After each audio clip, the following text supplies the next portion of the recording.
I've had many leading experts on this show, including Matthew Walker, and they've all said the same thing about sleep. They've said it's the biggest positive investment you can make in your own performance. You can have the best strategy in the world, but if you're consistently tired, poor decision-making will follow and eventually cause other things to fail in your life. So if you're looking to optimize your recovery, you should start looking at what you're sleeping on. Our sponsor, Helix, makes high-quality mattresses tailored to your body. It doesn't matter if you run hot, sleep on your side, or need something firm. Helix has a mattress for you. And I asked them recently to send one to a member of my team, and Juan received it. And we travel a lot, so when he's home, quality sleep really matters. And he told me he's getting the best sleep of his life.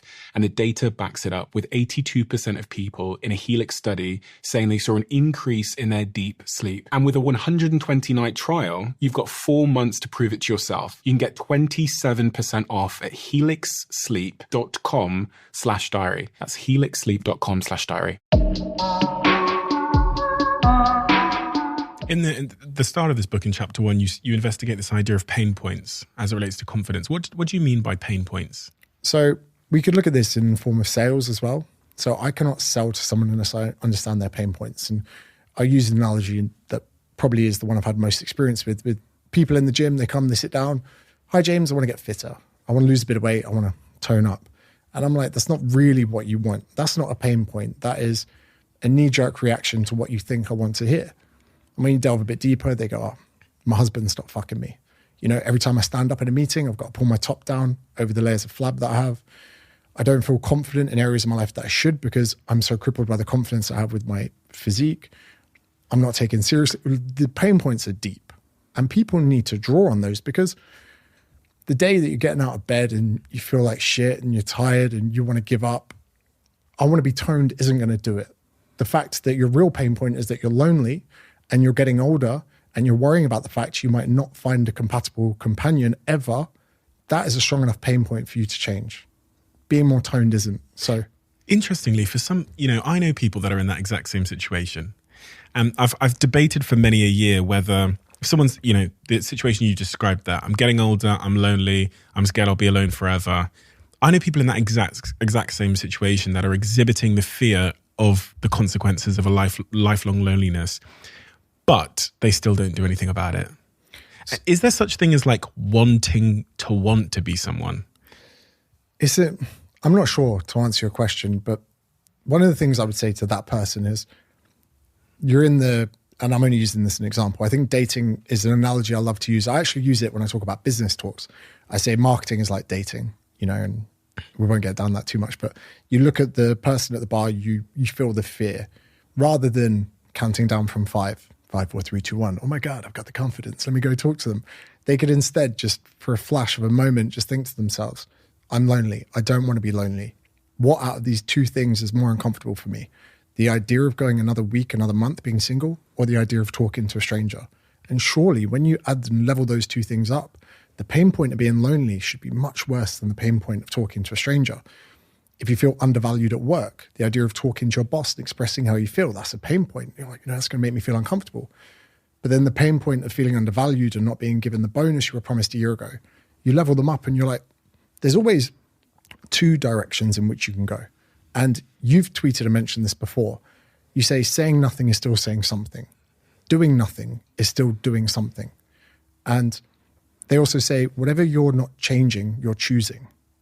And these are really important because that person, and again, same analogy, whatever it is, when you're at that place of feeling that you don't have enough confidence, it's actually a crossroads. It's a left and a right. It's a dichotomy of action and inaction.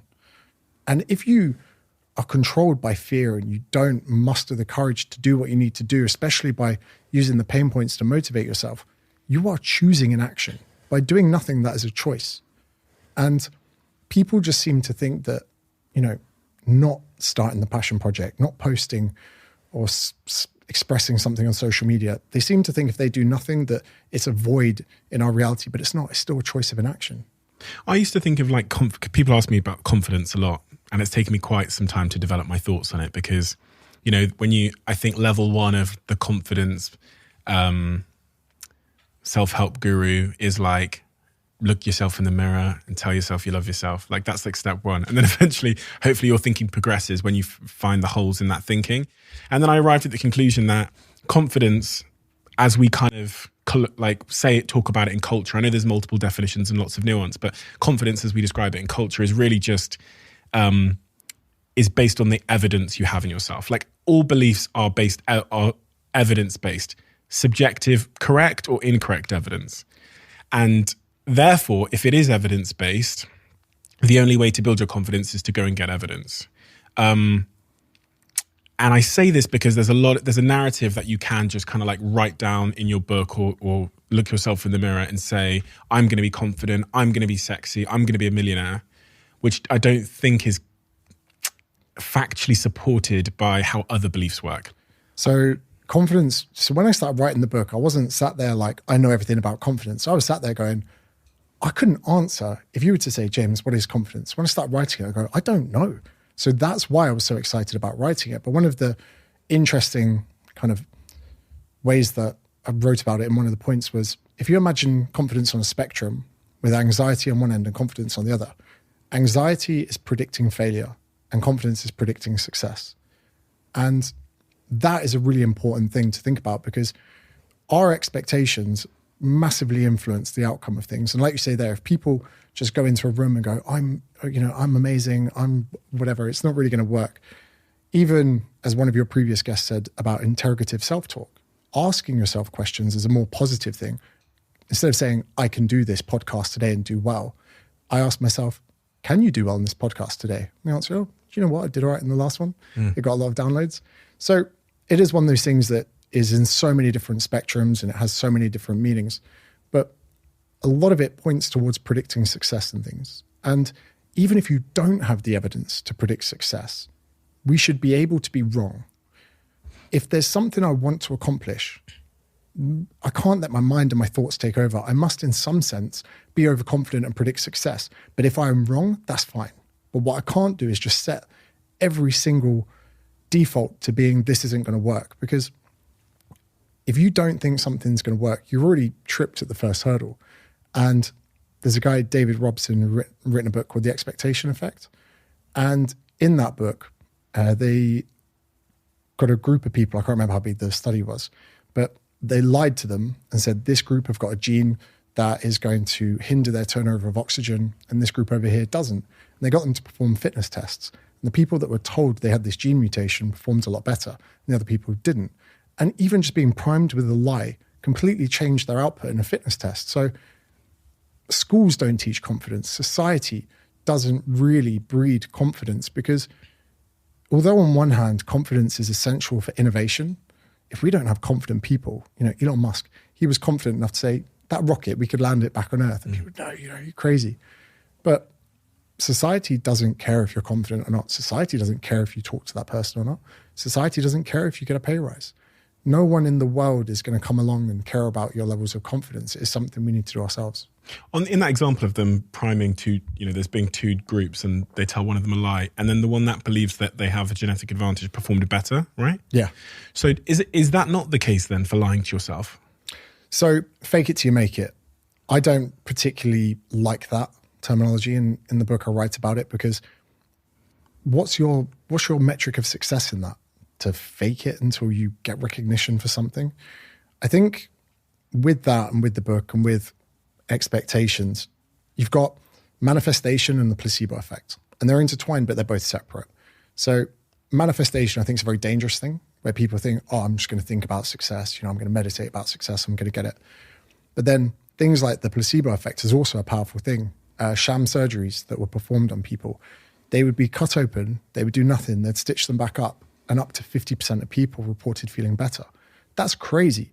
When people take, or 30% of people that took the vaccine in the trials that were given the no vaccine felt ill afterwards because they thought they were going to feel ill. I've seen as well, I didn't put this one in the book, so I couldn't find the study, the size of the pill you take as a painkiller, even with placebos, can impact the levels of pain that people, report disappearing. So although we can't say, just pretend you're going to be confident, pretend all of this, in the same sense, we do need to instill a level of belief in ourselves that we are able to accomplish stuff. And if we try and we falsify that optimism and it doesn't work out, we create another building block to step on.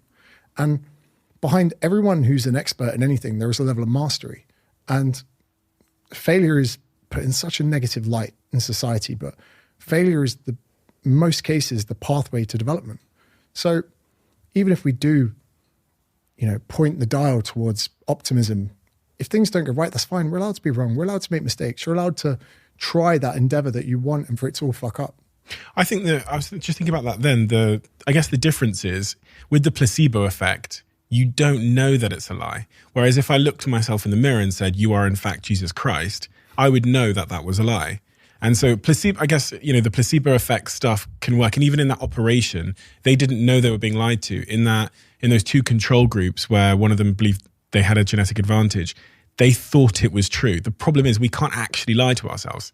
And the example I always give sometimes when I speak about confidence on stage is like, if I had your mum in a headlock and I was pointing a gun at her and I said, you have to believe I'm Jesus or she dies, everything's on the line. And all you could do is pretend. You couldn't actually believe I was Jesus. If everything was on the line, you could only believe. And so that for me was the clearest evidence I needed that I can never really lie to myself about who I am. It doesn't have to be a lie, as it could be even just a change in narrative. So I remember so many times throughout my life, just before I was about to go on a date with a stranger, which I found incredibly daunting. It's one of the reasons I drank on dates for the first 25 years of my life. But that voice in your head, you don't have to lie to yourself, but the voice in your head goes, what if this is the worst date I'll ever go on? But all you need to do is change that to say, what if this is the best date I'll ever go on? That's all I'm saying. And that is a change in expectations. It's a different change in thought.